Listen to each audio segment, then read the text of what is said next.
Oi, pessoal, tudo bem? Eu sou Carla, professora, psicóloga, e hoje eu vim conversar com vocês um pouquinho, né? Estou introduzindo esse nosso final de semana em que a gente vai conversar um pouquinho sobre neurociência e práticas pedagógicas. Agora eu vou compartilhar com vocês os nossos slides, lembrando que a gente vai ter uma parte virtual, essa parte que a gente vai conversar por meio de. Estou me sentindo uma blogueira, né, por meio do YouTube, por meio do canal que vocês se sentirem mais confortáveis. E também a gente vai ter sábado e domingo um momento presencial em que a gente vai tirar dúvidas, conversar e vamos ver outros conteúdos, tá? Hoje eu já coloquei algumas coisas eu já coloquei algumas coisas no Teams, mas eu ainda vou complementar o restante do conteúdo. Ao longo da semana eu vou colocando mais artigos, vou colocando mais alguns capítulos de livro em relação aos conteúdos que vão ser vistos sábado e domingo, tá bom? Então eu vou começar a nossa aula de hoje. Vou começar falando um pouquinho sobre a neurociência aplicada a práticas pedagógicas, né? Como a neurociência pode contribuir para esse processo. Como a neurociência pode contribuir para esse processo que é a aprendizagem e também para esse processo que é ensinar, né, que é a questão do ensinante. Peço desculpa também pelo nervosismo, essa questão de dar aula gravada, deixa a gente um pouco assim, né? Geralmente a gente começa se apresentando, nunca me apresentei virtualmente, então eu sou Carla Giuliani, muito prazer. Esse é meu, eu também tenho um espaço virtual. Meu espaço virtual, ele se chama Inspirar e Crescer. O Inspirar e Crescer, ele é novinho, ele deve ter, assim, menos de 6 meses. A gente desenvolveu esse projeto, a gente que eu falo, porque eu tenho outras pessoas que trabalham junto comigo.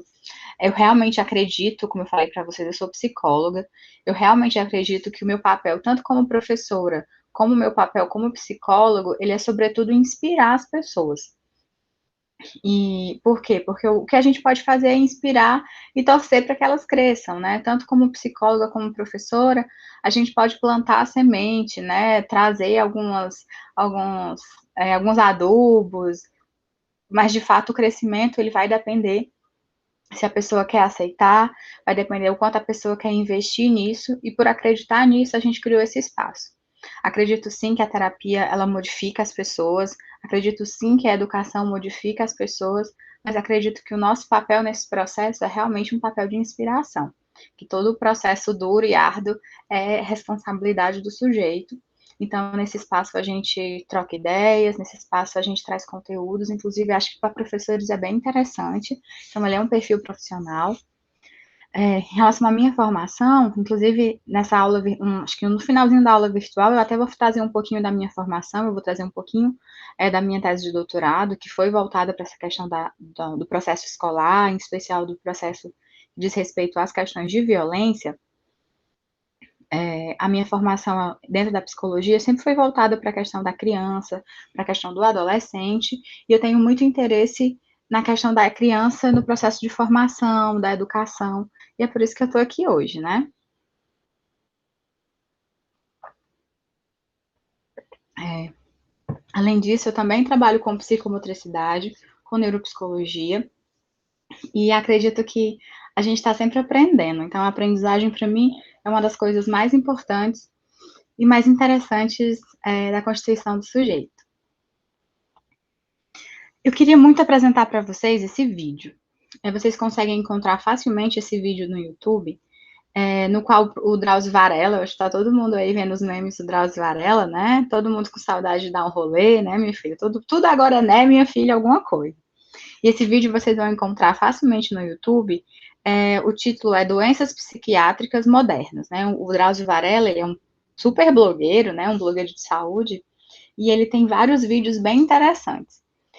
E nesse vídeo que ele traz um psiquiatra para discutir, eu queria muito que vocês assistissem, de preferência que vocês assistissem antes da minha aula, né? Não só de agora, se vocês pudessem parar agora o vídeo para assistir, antes do que a gente vai falar, não só hoje, mas principalmente na aula presencial, acho que seria muito rico. Por quê? Né? Porque nesse vídeo, dá uma pausinha, vai assistir o vídeo. Partindo do pressuposto que vocês pararam e foram assistir o vídeo, né? fica aí o questionamento, né? Vocês acham que a nossa vida moderna, ela é adoecedora?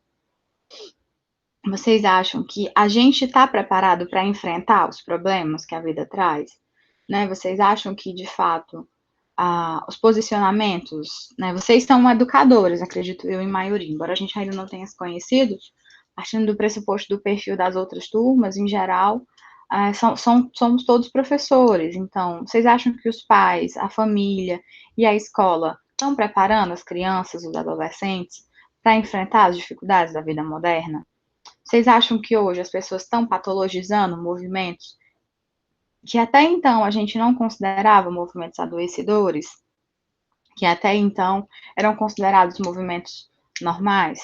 Vocês acham que é saudável? Inclusive nesse movimento, acho que o próprio psiquiatra fala, né? Quando uma família antecipa o sofrimento e diz, não, vamos logo dar remédio para todo mundo, para ninguém nem sofrer. O que vocês acham desses movimentos, né? Uma pergunta ótima para o momento que a gente está vivendo. Como é que vocês viveram a pandemia? Né? Como é que vocês estão agora nesse processo de retorno? Porque primeiro a gente sofreu muito para se acostumar com o isolamento. E agora? Nesse movimento de retorno, né? Uma suposta vida normal, né? Uma suposta retorno à rotina. Como é que a gente está? Então é muito importante que a gente pense tudo isso, né? Que a gente reflita sobre essas questões para que de fato a gente olhe para os nossos processos, né? Para que a gente olhe para esse crescimento, para esse desenvolvimento e para que a gente não queira patologizar tudo, patologizar todos os processos. E é esse convite que o Drauzio Varela faz para a gente, não só nesse vídeo, mas em vários outros que ele faz. Então eu espero que vocês tenham assistido, que vocês tenham gostado e que esse burburinho aí que ele levanta ressoe em vocês e que vocês olhem para os alunos de vocês com esse olhar, né, daqui para frente. Mas a nossa aula de hoje é sobre motivação.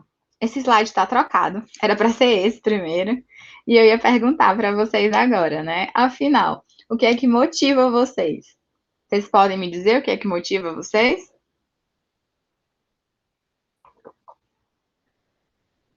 Qual é a principal motivação para vocês estarem aqui hoje? Um aumento no salário? Entender mais sobre o ser humano? Entender melhor os alunos de vocês? Estarem mais próximos dos alunos de vocês? Se relacionar melhor com as pessoas que cercam vocês? Ganhar mais? Tentar um concurso público? O que é que motiva vocês? Né? Os fatores o que realmente motiva vocês? Ficar longe, tipo, eu vou fazer um curso no sábado para não ter que ficar em casa com o menino, né? Eu vou fazer um curso no sábado para não ter que ficar com meu marido. O que realmente faz vocês saírem de casa? A gente costuma dizer que a motivação, durante um bom tempo, quem estuda motivação, ela vai dividir a motivação em três grandes eras, né? A primeira era foi a era do cabresto. O que é a motivação baseada no cabresto? Ou você faz isso, ou você não come, né? Ou você faz aquilo, ou você não vai ter onde dormir. Então, é o que a gente chama de motivação de cabresto.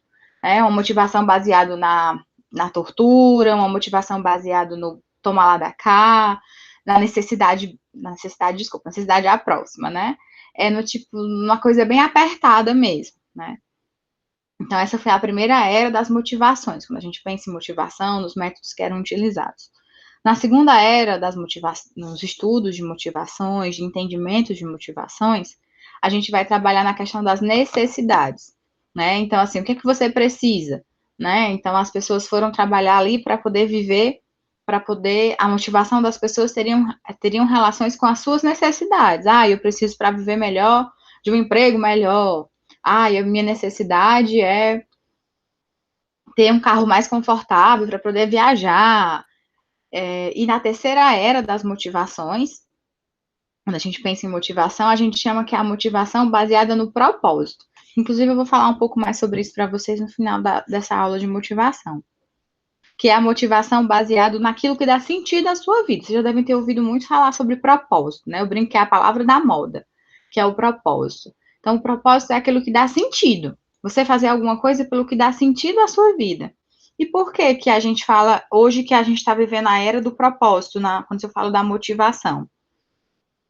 Porque hoje a gente vive principalmente uma era eu vou ter a oportunidade de aprofundar mais sobre isso lá na frente, em que a maioria das pessoas, elas elas estão vivendo condições, a maioria que eu digo, a maioria das que estão presentes no nosso meio, né, a gente sabe que tem muita gente ainda passando muitas necessidades, acho que a pandemia inclusive deixou isso muito claro, né, ainda tem muita gente, passando fome, ainda tem muita gente lutando aí por condições mínimas de existência, de sobrevivência, mas tem muita gente que já está numa situação boa, já não está mais, assim, precisando trabalhar para comer o básico, precisando trabalhar para viver pelo mínimo.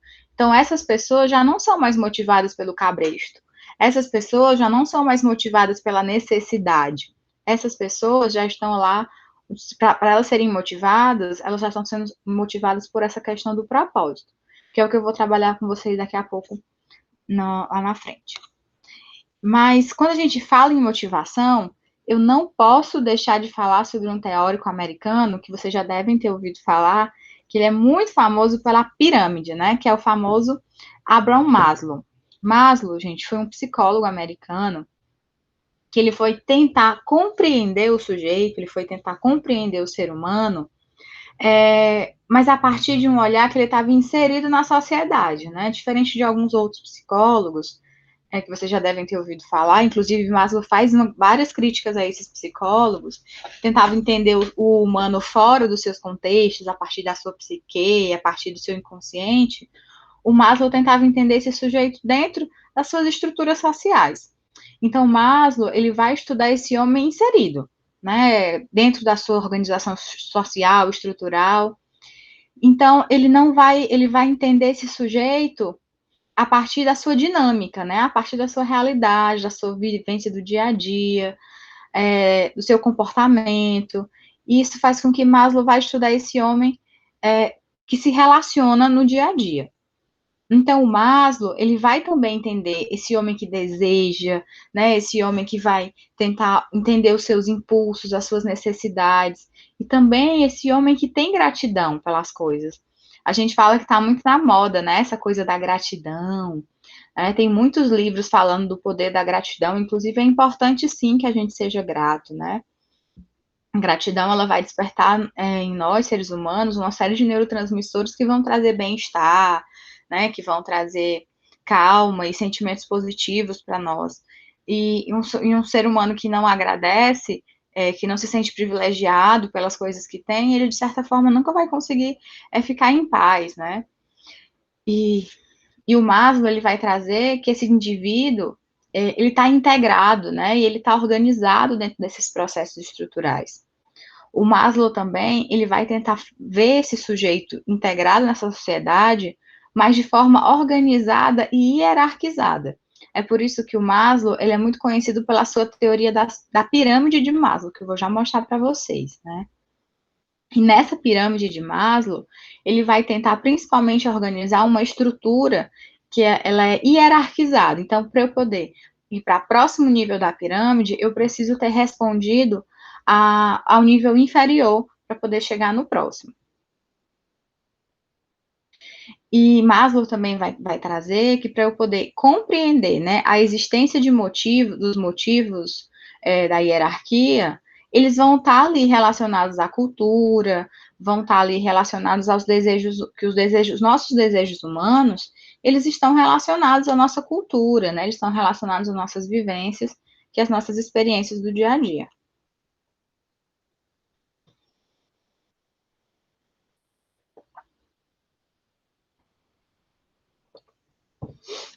Uma fala do Maslow, ele vai trazer que as motivações, elas são apenas uma classe de determinantes do comportamento. Ao mesmo tempo em que o comportamento é motivado, ele também é quase sempre determinado biologicamente, culturalmente e situacionalmente. Por exemplo, do que é que vocês mais estão sentindo falta nessa pandemia?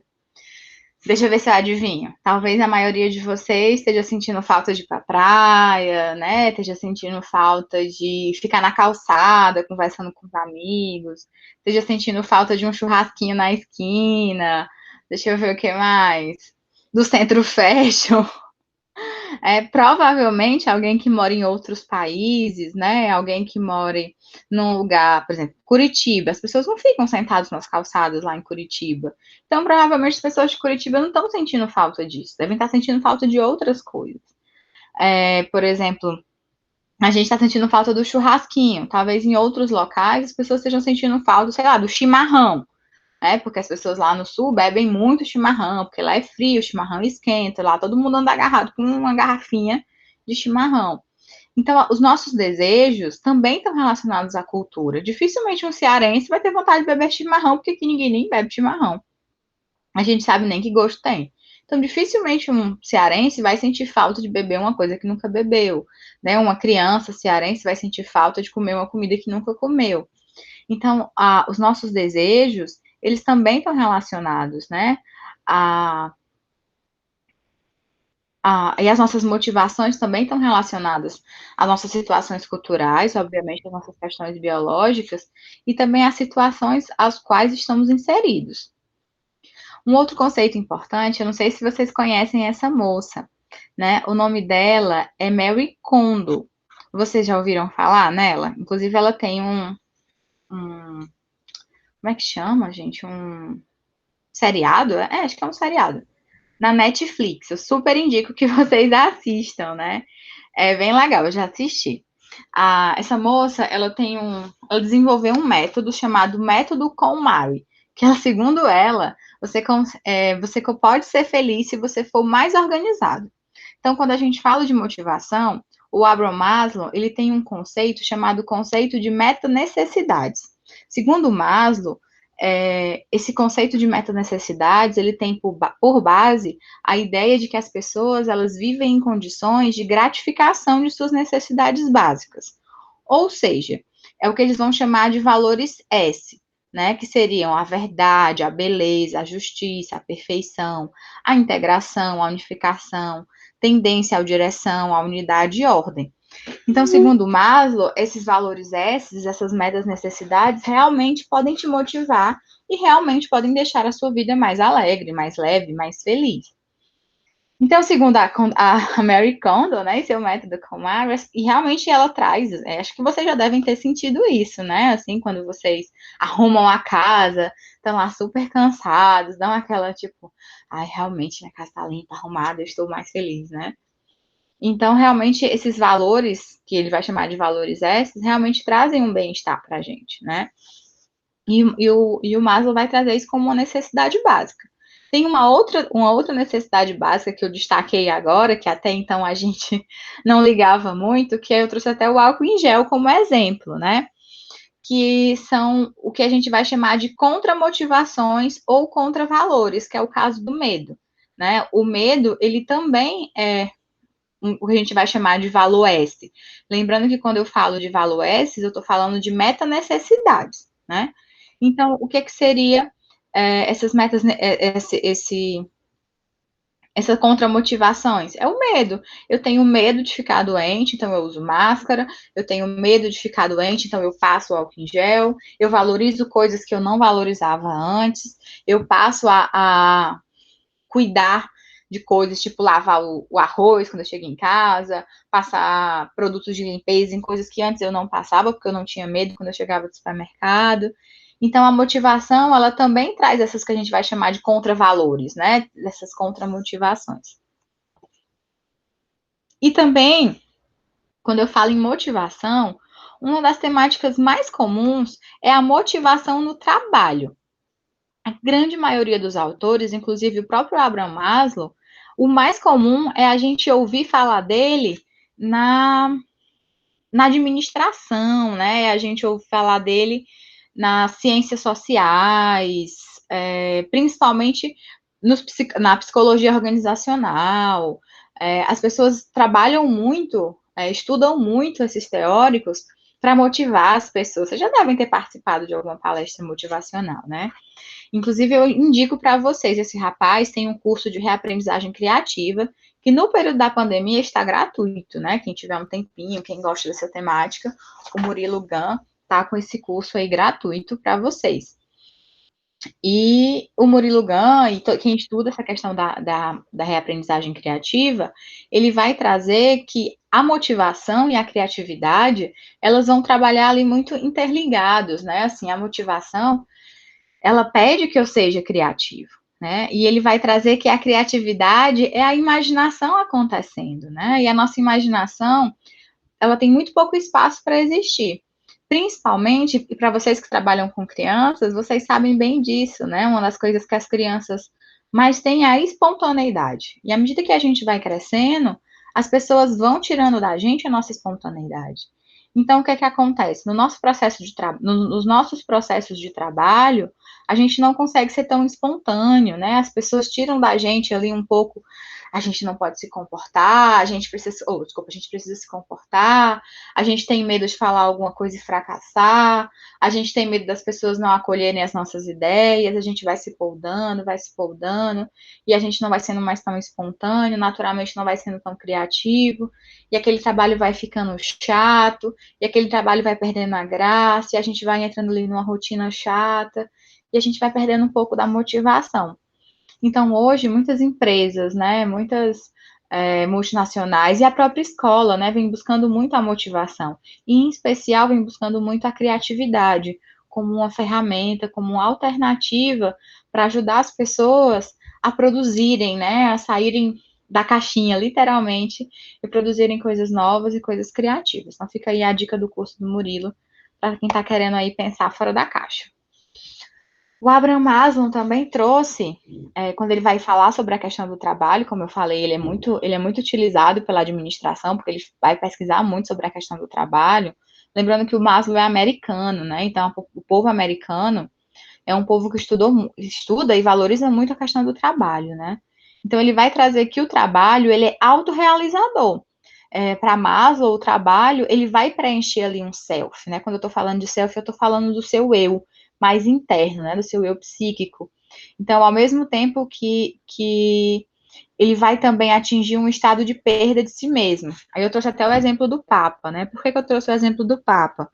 Porque o Papa, para ele se tornar o Papa, que é uma grande honra, ele deixou de ser, eu nem lembro o nome do rapaz, olha, eu nem me lembro do nome do senhor, né, que é o Papa, né, mas antes de se tornar Papa, ele tinha um nome, eu sei que ele é argentino, ele tinha um nome, ele tinha um cargo, mas para se tornar Papa, ele tem que abrir mão de quem ele é, ele tem que abrir mão de outros cargos, e ele assume um outro nome, ele assume uma outra postura, e muitas vezes o nosso trabalho faz isso com a gente, né? Quantos de nós, professores, aí eu jogo para vocês, né? Quantos de nós não tá com dor nas costas, com dor nas pernas, né? Até as nossas doenças já estão relacionadas com o nosso trabalho.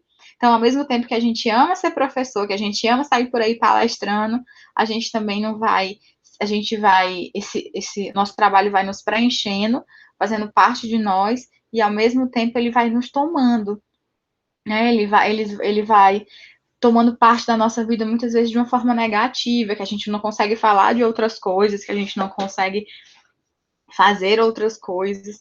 Então eu trouxe o exemplo do Papa, que é um exemplo já meio absurdo, né? Alguém que tem que perde até o próprio nome, mas para fazer todo mundo refletir sobre isso, né? Aí um outro exemplo de motivação, né? Eu trouxe até uma brincadeira, né? Vocês estão vendo essa piadinha, que é a expectativa, eu na Europa, linda, chiquérrima, maravilhosa, arrumada, e a realidade é um metrô lotado normal, é um dia a dia, é o que a gente vai chamar de, inclusive esse é um Instagram que chama Perrengue Chique, eu até vi ontem, eu não sei se vocês, é um Instagram chamado Perrengue Chique, né, que fica mostrando essas besteiras.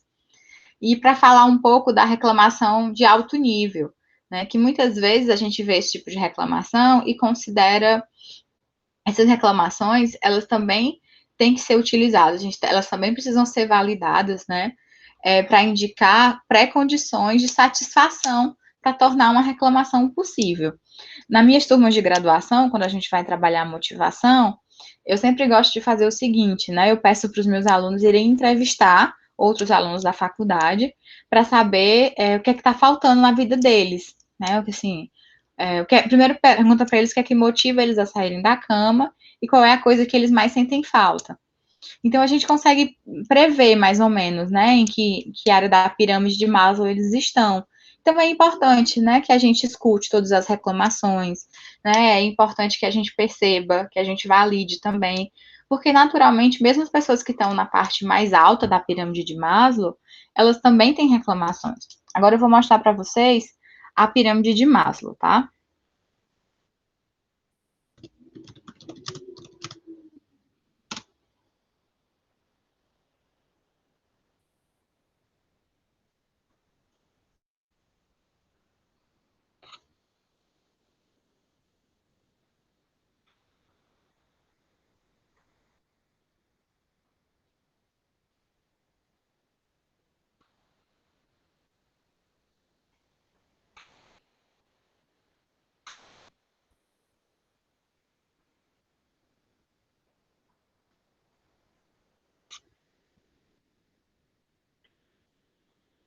Pronto.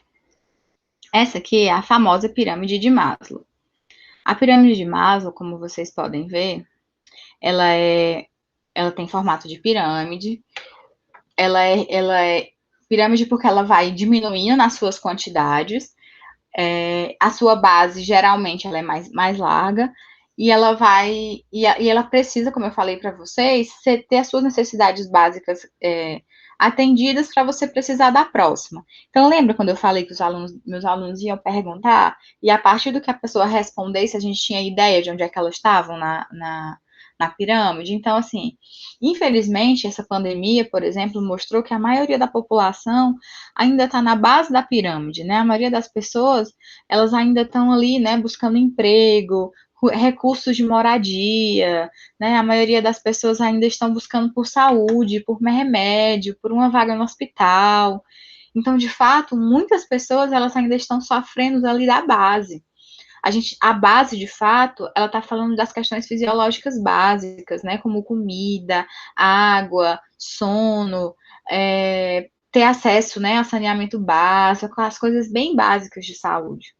A segundo ponto da pirâmide vai dizer respeito à segurança, né? A você ter, quando eu falo de segurança, não é só a segurança de sair na rua, de caminhar, mas de ter uma família, de ter acesso à saúde, de ter acesso à sua propriedade privada, né? De ter segurança do seu corpo, de você poder sair na rua e não ser atacado. Já na terceira base da pirâmide, vai estar falando de relacionamento, né? De construir amizades, família, de você ter intimidade, né? Namoros, relacionamentos. A quarta parte da pirâmide está falando ali de que a gente vai chamar de estima, né? Autoestima. Vocês sabem o que é autoestima? Como é que tá a autoestima de vocês, né? A autoestima, gente, é um autoconceito. Como é que vocês se definem? Será que vocês estão se definindo da maneira correta? Né? Será que vocês realmente estão se vendo de uma forma positiva, de uma forma, eu nem vou dizer de uma forma adequada, né? Mas de uma forma coerente com a realidade? Porque a maioria de nós não consegue se ver de uma forma adequada. Né? Então, você imagina que a gente trabalha o dia inteiro, a gente faz milhões de coisas, aí vem aquele povo que passou, que vive em função do corpo, botando foto no Instagram, e a gente fica, poxa, como eu tô gorda, poxa, como minha pele tá feia. Mas eu não vivo, meu trabalho não é cuidar do meu corpo, meu trabalho não é cuidar da minha pele. Aí eu vou me comparar com alguém que vive para cuidar do corpo, vou me comparar com alguém que vive do seu rosto, né, que precisa ter um rosto super bem cuidado. Então, muitas vezes o nosso autoconceito não é bom por isso. É por isso que a gente tem tanto problema de confiança, de autoestima. E muitas vezes, quem não tem autoestima acaba sendo grosseiro com os outros, né? Acaba sendo irritante com os outros. Esse é um problema muito sério na sociedade atual. E por fim, no topo da pirâmide, a gente está falando em realização pessoal. Aí a gente vai falar um pouquinho de propósito, né? Na próxima aula, que eu vou estar encerrando agora essa, a gente vai estar falando de espontaneidade, criatividade, solução de problemas, aceitação dos fatos, a nossa capacidade de ser criativo. E para isso a gente tem que estar ali no topo da pirâmide, para que todas as outras questões sejam bem resolvidas, para que de fato a gente chegue lá.